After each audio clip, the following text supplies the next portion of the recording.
논술로 만나는 우리 역사 16권. 자경루와 앙부일구는 백성들의 삶을 어떻게 바꿨을까?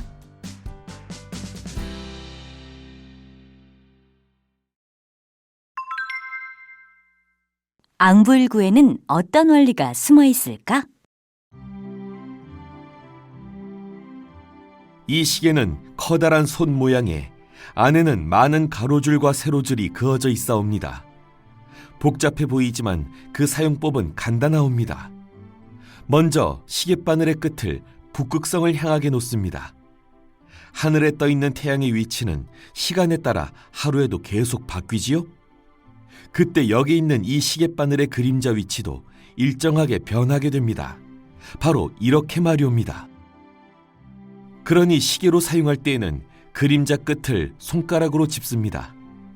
그 다음 가장 가까운 세로줄을 따라가 시각을 읽으면 되옵니다. 오, 사용하기도 정말 쉽군. 그런데 우리는 지금 하루를 12등분한 시간을 쓰고 있지 않은가? 그런데 이 시계에는 왜 시각선이 7개밖에 없는가?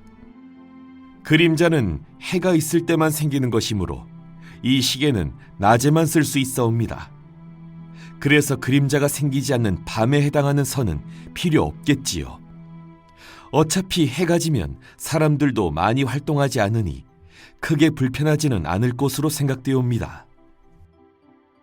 밤에는 쓰지 못한다니 조금 아쉽지만 자경루보다 훨씬 작아서 들고 다니기도 편하니 그것만으로도 대만족이야. 참, 달력으로도 쓸 수 있다고 하지 않았는가? 예, 이번에는 시계의 가로선을 살펴보도록 하겠사옵니다.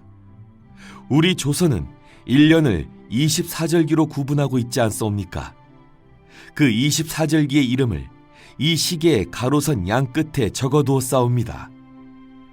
그럼 이 역시 시계바늘 그림자의 끝을 손가락으로 짚고 가장 가까운 가로줄을 따라가서 읽어야 하겠군.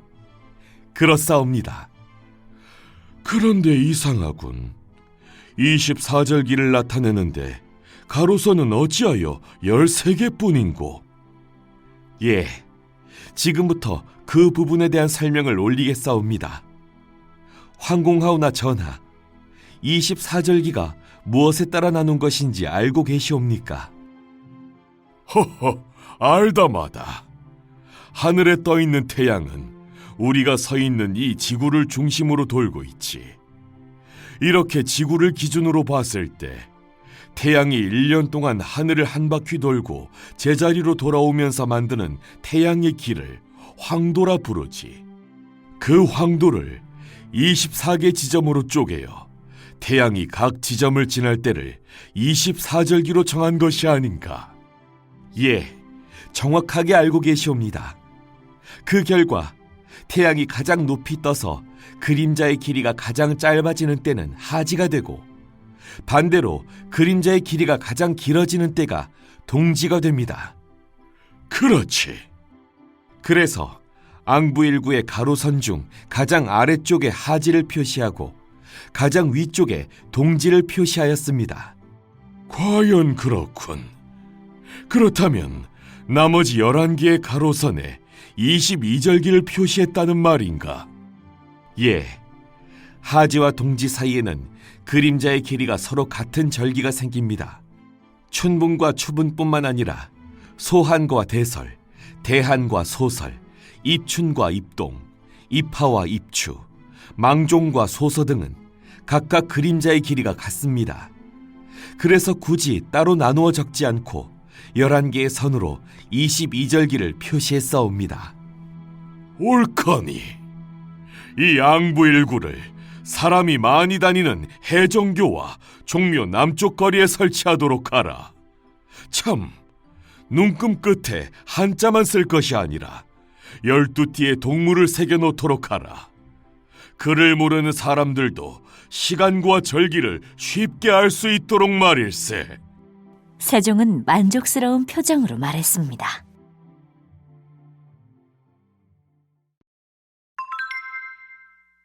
시계는 조선 사회에 어떤 영향을 미쳤을까?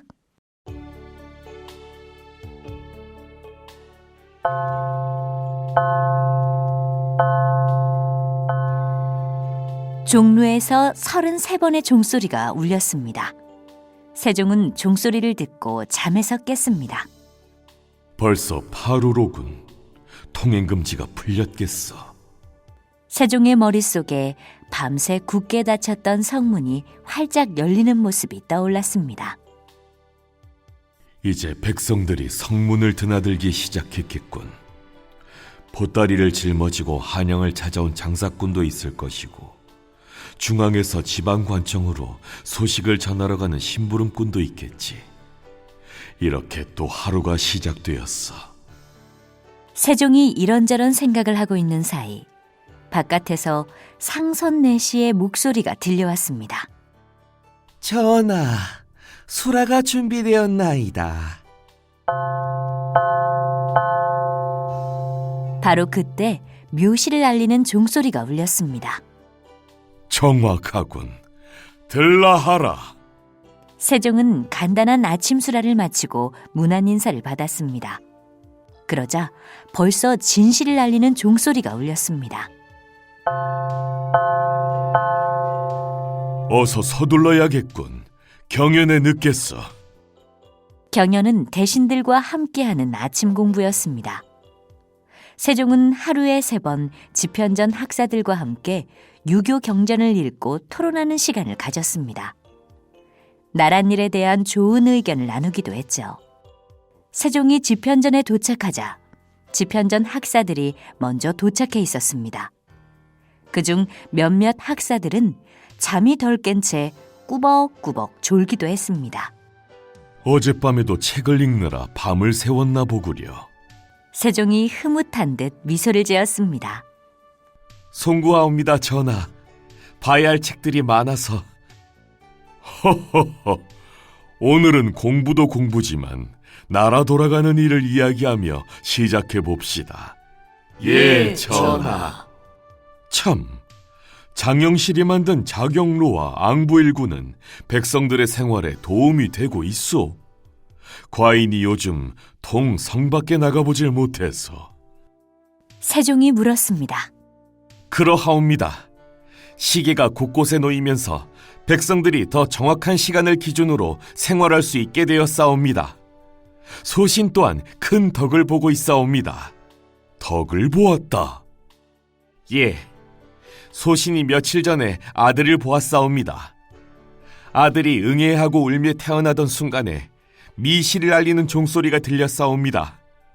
덕분에 아들이 태어난 시각을 정확히 알 수 있게 되었사옵니다.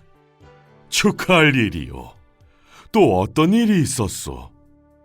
저는 일단 대신들의 지각이 많이 줄었다는 생각을 했사옵니다. 대신들은 묘시에 등청을 하고 유시에 퇴청을 하기로 되어 있습니다. 묘시가 가까워질 때 광화문 거리에 나가보면 등청하는 사람들로 크게 붐비지요. 이제 지각을 내서 헐레벌떡 뛰는 사람은 없는 것 같사옵니다. 종로에서 들려주는 종소리를 듣고 제 시간에 일어나 늦지 않게 궁궐에 도착하옵니다. 옳거니. 대신들부터 시간 관리를 잘해야지. 이제 좀 나라가 제대로 돌아가는 것 같소. 세종은 매우 만족했습니다. 관노비들도 좋아하고 있는 것 같사옵니다. 한 학사가 입을 열었습니다. 관노비들도? 예.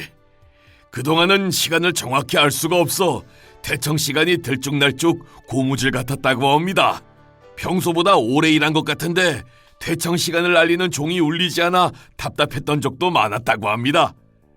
그러나 이제 정확한 시간에 퇴청을 할 수 있으니 더 힘을 내어 일을 한다고 했사옵니다. 그는 마치 자신의 공이라도 된 듯 뿌듯한 표정을 지으며 말했습니다. 그렇다면 일반 백성들은 어떻소?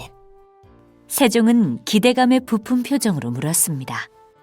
아뢰옵기 황공하오나 사실 아직까지 농민들은 시각에 별로 영향을 받지 않사옵니다.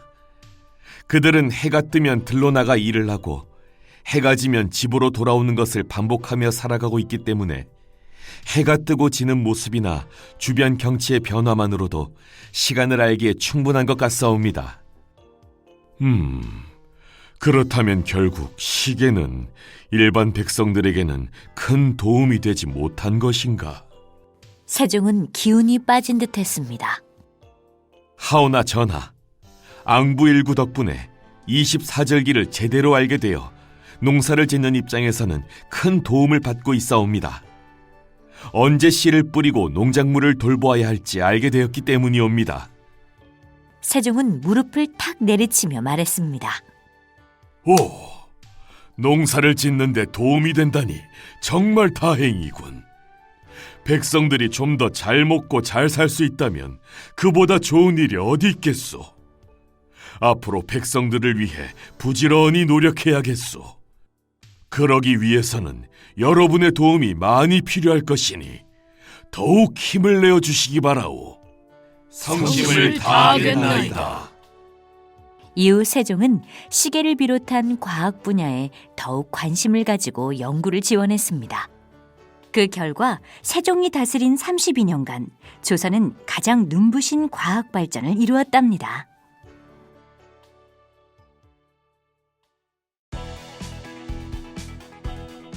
논술로 만나는 우리 역사 16권의 모든 챕터가 끝났습니다.